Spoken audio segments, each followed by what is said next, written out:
My husband's unstable sister accused me of gold digging to ruin our marriage. But the brutal truth I revealed shattered her entire life. I, a 29-year-old female, recently got married to Finn, a 30-year-old male, in a grand ceremony. It's been 1 month into our marriage, and our life had been going great until my crazy sister-in-law decided to interfere in our lives and ruin everything. For context, Finn has a younger sister named Deborah, a 28-year-old female who's divorced. I get along really well with his parents, but have always had a rocky relationship with his sister. She is incredibly negative, manipulative, and toxic. I have worked hard for years, and my partner and I have been together for 8.5 years to avoid getting on her bad side. She's constantly talking bad about other people, complaining about my in-laws nonstop. They're not perfect, but they're not evil or abusive. She spends all her time talking about how crappy her life is, how this or that isn't going to work out, how some boss or ex-friend really screwed her over, and now she doesn't talk to them anymore, or that's why she had to quit her job. Over the years, I have recognized the patterns that scream she rarely accepts any responsibility for conflict, and she is constantly trying to recruit people to her side to see her as a victim. 6 months ago, we found out that Deborah's marriage was falling apart because of her gambling problem. This was a shocker because no one had any idea that she was into gambling. Apparently, she had cleverly hidden it from everyone and used it to secretly pay off what she owed using her ex-husband's money. However, he eventually found out as thousands of dollars kept going missing and confronted her about it. When the secret came out, he tried to get her to stop, but she wouldn't listen. Eventually, he had no choice but to divorce her. Since then, things only got worse. She became unbearable to be around, her addiction taking a toll on her personality. The divorce didn't just make her change, if anything, it made her even more difficult, casting a dark cloud over any chance of her getting better. I have always done my best to just be neutral and supportive whenever I'm around her, as I don't want her to find a reason to get pissed at me. She lives across the country from us, so we usually only saw her once or twice a year anyway. Unfortunately, as soon as Finn and I got engaged, Deborah flipped a switch with me. It started with her storming off when we announced our engagement during Christmas time last year. Later, she apologized and told us that our engagement announcement had made her feel bad about her past failed relationships. Despite her initial reluctance, she accepted my invitation to be a bridesmaid at our wedding, giving the impression that she was supportive despite the underlying tensions. Despite this, she went from being friendly to gradually ignoring me anytime she saw me. For some reason, she remained involved with all the wedding activities, like when I went dress shopping and had my bridal shower. She criticized everything about the wedding every step of the way, out loud. My future mother-in-law and fiancé both called her out on her behavior, but it didn't help. I confronted her about this gently. I don't do well with conflict, and asked if I did anything wrong. She denied anything was wrong and brushed me off. Just before our wedding, my in-laws decided to take us all out on a family vacation. I was a bit nervous about spending multiple vacation days around my sister-in-law, as she had started to become a headache for me. As expected during the vacation, she was in an especially bad mood. She was lashing out at everyone, weirdly demanding that we rearrange the furniture in the Airbnb that we were all staying at because she didn't like the way it was arranged. Her parents and my partner sometimes enabled this kind of irrational behavior, as they were afraid of her anger issues, and they basically all did whatever she asked in the hope that she would shut up. I was starting to get a little tired of her behavior after a few days, and was trying to just keep to myself out of her warpath. Unfortunately, she seemed to notice this.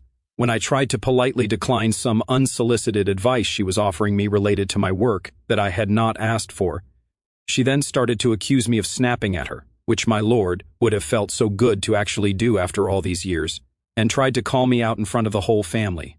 I firmly informed her that I am an expert in my field, which is why I have a high-paying job, and thus I was never seeking her advice. Her audacity surprised me, especially considering she had no idea about my line of work, yet decided to butt in. She basically spent the entire rest of the trip trying to get me to talk to her about how I had snapped at her.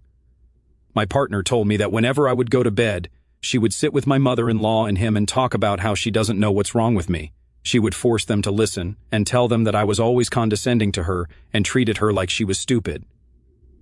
My partner tried to explain to her my point of view, but she instantly dismissed it and accused him that he had changed after getting engaged to me. When our vacation ended, I was glad that I wouldn't have to see her around.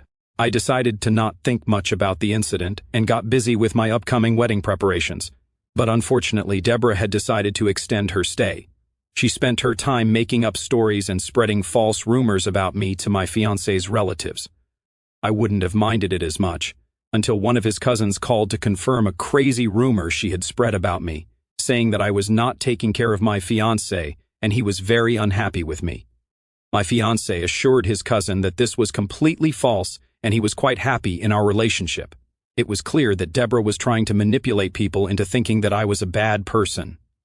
Finn and I talked about this. He expressed his frustration with Deborah's manipulative actions and acknowledged that her behavior had crossed the line and was tarnishing our relationship in the eyes of his family. I decided that I didn't want this kind of negativity around me, especially on the day of our marriage. I invited my in-laws and sister-in-law out for lunch so we could have an open discussion regarding this. My fiancé couldn't be with me during this discussion as he had an important work trip. During our lunch, I laid my opinion out on the table and firmly told my sister-in-law that if she continued to say bad things about me, she would not be invited to my wedding. Hearing this, Deborah started yelling at me that I had no right to talk to her this way.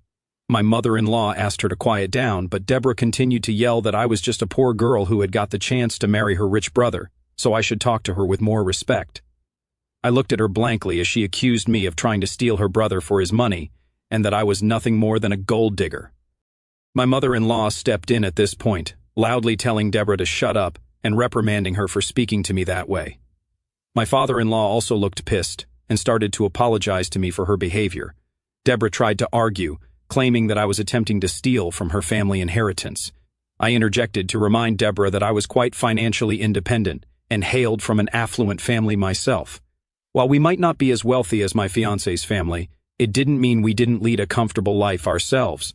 I pointed out to her that her condescension stemmed mostly from the fact that we were immigrants, which, in her eyes, somehow implied we were less well off than them. Deborah's eyes widened, and she started to stutter, not knowing what to say. I firmly reminded her that this was her last chance to change, and if she continued down this path, both Finn and I would uninvite her from the wedding. She looked pissed, but there was nothing more that she could say. After our conversation that day, I returned home still feeling distraught. My fiancé, when he came back home after his work trip, sensed something was wrong and asked me about it. I shared the details of my conversation with Deborah, and he was shocked, to say the least, when I revealed to him the nature of her accusations. His surprise turned into anger. He told me that Deborah had no right to talk to me this way. He immediately called his parents and had a long conversation with them, and they all agreed that Deborah was getting out of control. At this point, they decided to investigate further to figure out what was up with her. They quietly reached out to some of her buddies to get the lowdown. Turns out, she was still neck-deep in gambling, feeding that addiction of hers. This news freaked us all out, especially her parents, who had given her access to their bank account. They were scared she would drain all of their money with her gambling habit. Finn decided to have a real talk with her. It was tough, but he wanted her to get help for her gambling problem. However, Deborah, being stubborn as ever, wouldn't admit she had a serious issue. The whole situation was starting to get messier. When his parents removed her access from their bank account, Deborah stormed into their place, yelling at them angrily. She accused them of betraying her. She then went on about how they didn't understand her, that her gambling was none of their business. Deborah was furious that they had taken away her access to their bank account, claiming it was her money too. She even went on making wild claims that they were all trying to control her life. It was a chaotic scene, emotions flying all over the place, and there was no calming her down.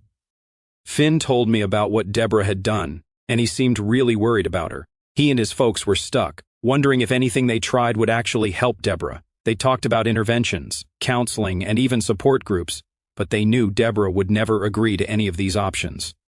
A few weeks after that incident, Finn's parents invited both of us for dinner, and we knew it was a serious talk. As we gathered around the table, they looked more serious than ever. His parents opened up about their increasing concerns regarding Deborah. They were worried that her gambling addiction would lead her to drain the family wealth, and they didn't want to fuel her destructive habits by leaving her any part of their inheritance.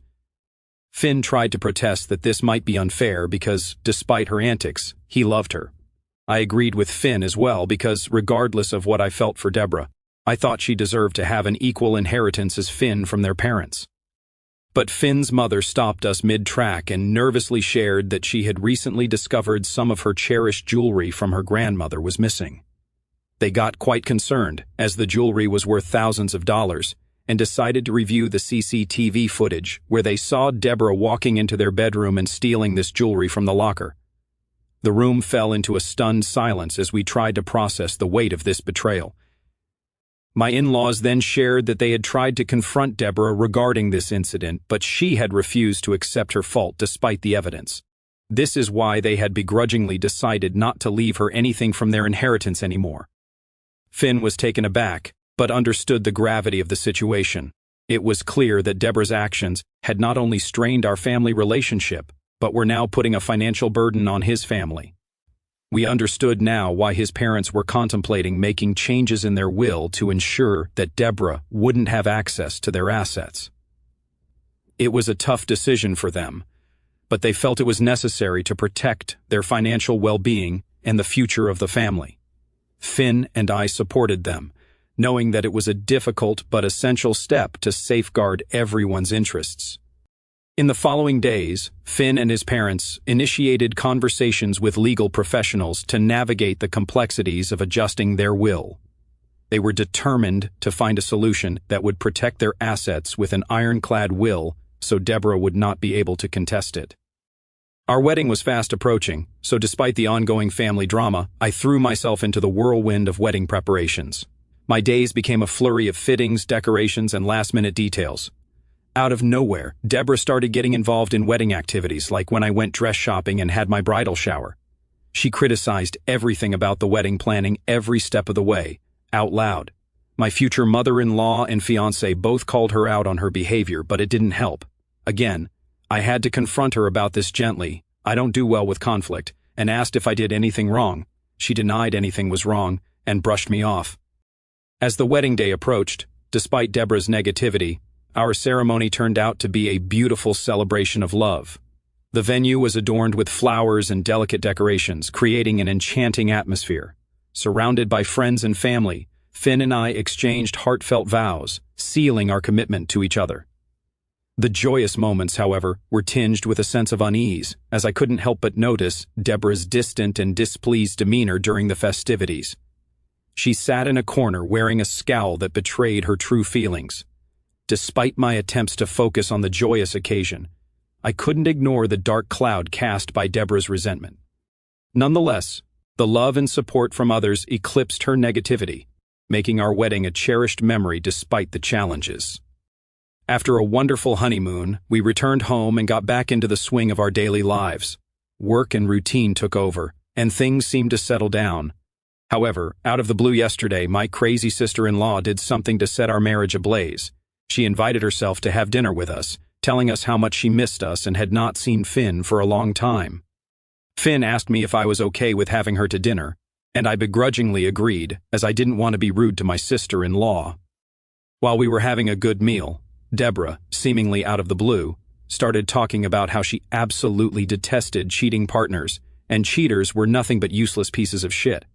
We looked at her curiously, thinking where she was going with this. Then Deborah looked me square in the face and asked me how it felt to be a useless piece of shit. My brows furrowed in confusion as Deborah began to yell, accusing me of having an affair with my coworker Matt. She started pulling out some pictures she had taken of me and one of my coworkers, and waved them around, insisting that she had caught us red-handed. I knew I had never been unfaithful to Finn. As I examined the pictures, anyone could clearly see that they were just innocent snapshots of us having coffee or lunch occasionally due to long lines at my workplace cafeteria. My coworker and I sometimes opted to grab a quick lunch outside. Deborah twisted these casual moments captured in the photos into something they were not, evidence of an affair. The reality was far from her unfounded accusations, and I felt a surge of annoyance at her attempts to tarnish my integrity and strain my relationship with Finn.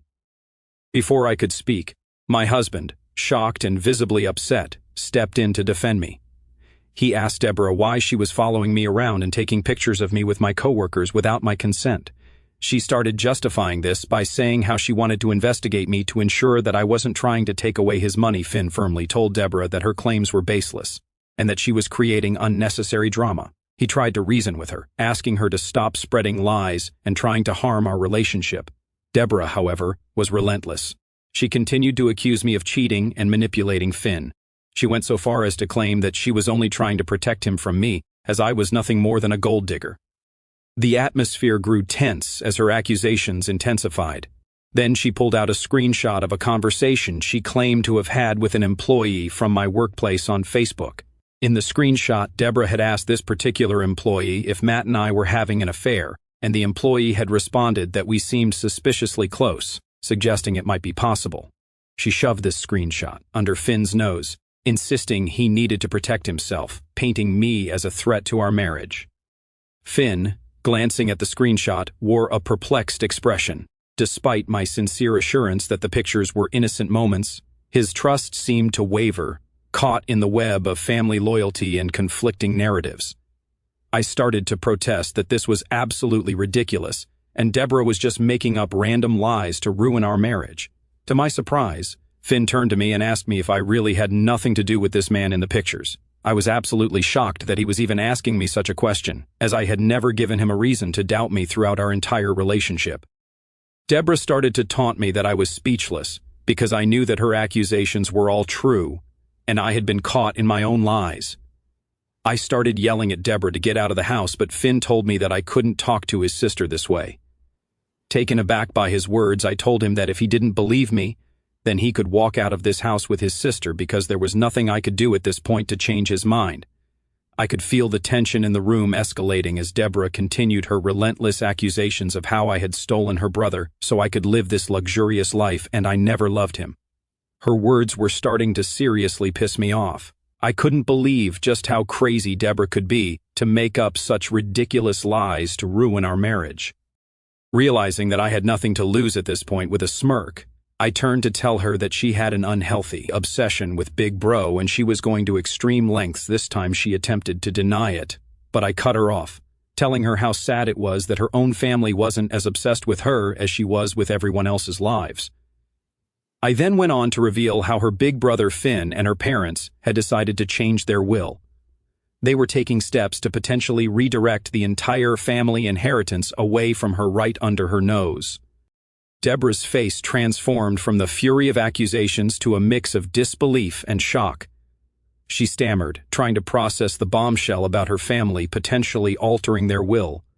Her eyes widened as the weight of the news sank in, and for a moment the room felt silent. Finn attempted to signal me to hold the conversation, likely feeling remorseful. However, I reminded him that just moments ago he was siding with Deborah, blaming me for an imaginary affair. I asserted that he had no right to ask me to stop. Caught in the crossfire of family drama and unfolding revelations, he looked like a deer caught in headlights, exchanging uneasy glances between Deborah and me. The air was charged with tension as everyone grappled with the sudden turn of events. I then went on to tell both Finn and Deborah to get out of the house. I told them that I had enough of their drama and made it clear that I couldn't tolerate it any longer. I told Finn not to return until he apologized for believing his sister's unfounded accusations. Finn didn't protest and escorted his sister out of the house. My in-laws have been calling me, concerned since the incident. I haven't checked their messages nor have I picked up their calls. I feel emotionally drained after what happened. Am I it for telling the truth to my crazy sister-in-law after she set my marriage ablaze? I have decided to file an HR complaint against my coworker who apparently talked with Deborah about my alleged affair with Matt. I haven't reached out to this particular coworker directly, as I don't have the strength for any more confrontations. Despite what some of you have commented, I don't think that Deborah is capable enough to fabricate an entire screenshot by herself, as she isn't that smart. Hopefully, the truth is going to be out when our HR confronts my coworker regarding the screenshot.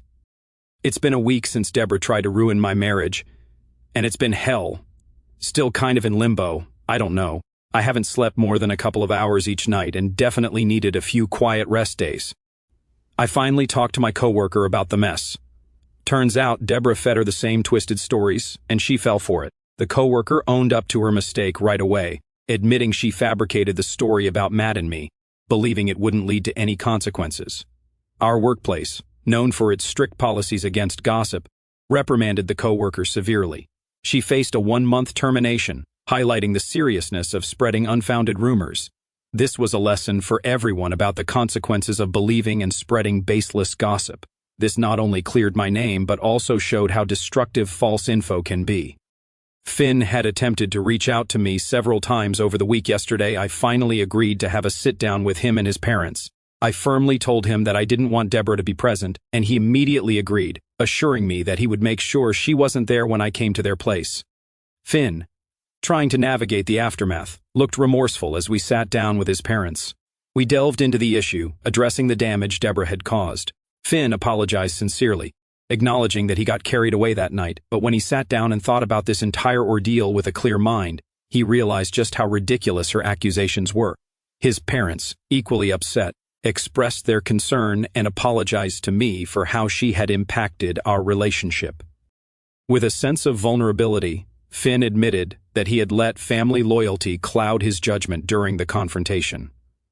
He confessed that he had acted impulsively, and now, realizing the gravity of Deborah's actions, he deeply regretted not trusting me. Finn assured me that he would confront Deborah and set boundaries with her. We discussed seeking couples counseling to rebuild trust and address the lingering effects of her accusations. His parents pledged their support, acknowledging the need for the family to come together to resolve this messy situation. Finn then told me that he understood why I shared the info about his parents' will with her, as he knew that I was trying to hurt her the way she was hurting us. He didn't hold a grudge against me for that, and understood where I was coming from. My in-laws also agreed that they didn't mind that I had revealed the truth to her, as they were planning on having a conversation with her regarding this anyway. Although I appreciated all of their honesty, I also knew that I couldn't let Deborah ruin my life any further. I declared my decision to cut off ties with Deborah, emphasizing the importance of protecting my well-being and our marriage. I explained that her toxic influence had reached a breaking point, and communicated my intent to prioritize our marriage and emotional health from now on over maintaining a connection with someone who had repeatedly shown a penchant for stirring chaos in our lives. Finn, still grappling with the aftermath, supported my choice, realizing the necessity of distancing ourselves from Deborah's destructive behavior. My in-laws looked a bit sad about my decision to cut off Deborah, but agreed that she had gone too far, and I had every right to end my relationship with her. Since this conversation, I feel much lighter and happier today. Finn is going to be back at our place after his short work trip tomorrow. I have missed him despite our fight, and can't wait to spend time with him tomorrow. As expected, Deborah did reach out to me a few months ago. In her message, she dodged any acknowledgement of the pain she had caused us. She justified her baseless accusations by claiming a misguided sense of protection for her big brother, continuing to insist that I was a threat to their family.